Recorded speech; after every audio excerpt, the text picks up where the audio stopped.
Hi there, it's the end of spring, early summer. You can see the sweat on my forehead as I'm in the garden again. So now's a great time to start taming some of the climbers that may be in your garden. Right now I'm this honeysuckle, which is clearly starting to make its way over to this conifer. You can see the damage on the conifer where it's previously been smothered by the honeysuckle. So we want to cut the honeysuckle back, ensure there's access and that it's tamed and manageable. So today I'm just going along with the secateurs.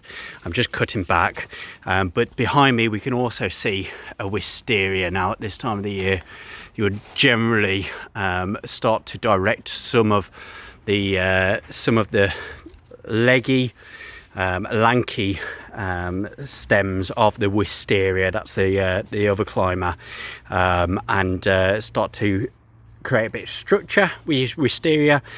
If you've got sufficient structure, that's when you would start to prune back all the leggy growth, and particularly behind any drain pipes, any guttering, going under any roofing, around any windows or doors, or near any drains at the base as well, the lateral growth.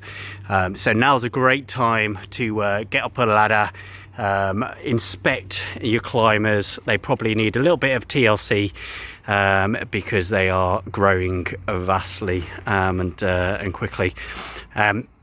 Brilliant. Okay, get out there, enjoy the sun and get in your gardens. Cheers.